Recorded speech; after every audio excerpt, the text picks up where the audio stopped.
त्रिगुण असार निर्गुण हे सार, सारासार विचार हरिपाठ. सगुण निर्गुण गुणाचे अगुण, हरिविन मन व्यर्थ जावे. अव्यक्त निराकार नाही जे आकार, जेतुनी चराचर हरिशी भजे. ज्ञानदेव ध्यानी रामकृष्ण म्हणी, अनंत जन्मोनी पुण्य होय.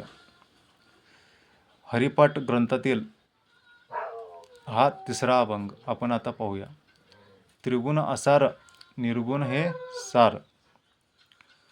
त्रिगुण जे 3 गुण आहेत, सात्विक राजस तामस, हे असार म्हणजे अनासक्त आहेत, म्हणजे नाशिवंत आहेत.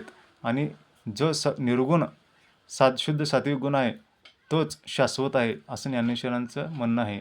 त्रिगुण असार निर्गुण हे सार, सारासार विचार हरिपाठ. सारासार विचार म्हणजे काय, सार काय आणि असार काय, योग्य काय अयोग्य काय ह्याचा विचार करणे म्हणजेच हरिपाठ.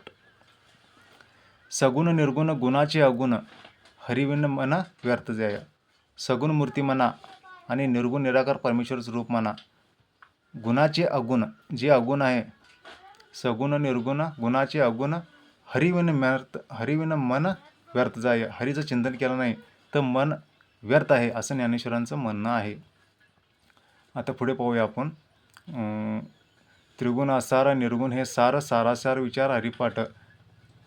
सगुण निर्गुण गुणाचे अगुण, हरिविन मन व्यर्थ जाय. अव्यक्त निराकार नाही जे आकार, जेतुनी चराचर हरिशी भजे. अव्यक्त निराकार, निराकार म्हणजे ज्याला आकार नाही, असा अव्यक्त जे व्यक्त होत नाही, व्यक्त आपल्याला दिसत नाही, व्यक्त रूपाने आहे, त्या अव्यक्त आकाराला म्हणजे आकार नाही त्या वस्तूला अव्यक्त निराकार नाही जे आकार, तेथुनी चराचर हरिशी भजे. जे वस्तू आहे अव्यक्त निराकार त्याचं भजन. चर आणि अचर, चर म्हणजे जे दिसणारी वस्तू आणि अचर म्हणजे न दिसणारी वस्तू. चर अचर वस्तू प्रत्येक घटक म्हणा अव्यक्त निराकारांचं, तेथून चराचर सृष्टी म्हणा जे आहे ते अव्यक्त निराकाराचं भजन करत आहे, असं त्यांचं म्हणणं आहे. शेवटी म्हणतात ज्ञानेश्वर महाराज म्हणतात, अव्यक्त निराकार नाही जे आकार, तेथून चराचर हरिशी भजे. ज्ञानदेवा ध्यानी रामकृष्ण म्हणी. ज्ञानदेव म्हणतात शेवटी, ज्ञानेश्वरांच्या माझ्या ध्यानामध्ये, म्हणजे ज्ञानेश्वर म्हणतात माझ्या ध्यानामध्ये रामकृष्ण म्हणी, माझ्या मनामध्ये रामकृष्ण कोरल्यामुळे अनंत जन्मोनी पुण्य होय. अनंत जन्माचं पाप माझं धुतलं गेलं आणि ते पुण्य रामकृष्ण हे नाम ध्यानात मनात कोरल्यामुळं मला पुण्य प्राप्त झालं.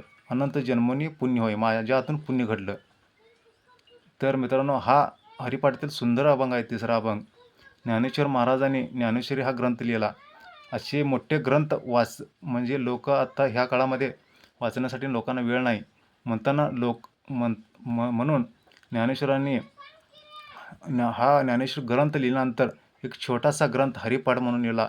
त्यातील हा तिसरा अभंग अभ्यासण्यायोग्य आहे. रामकृष्ण हरी.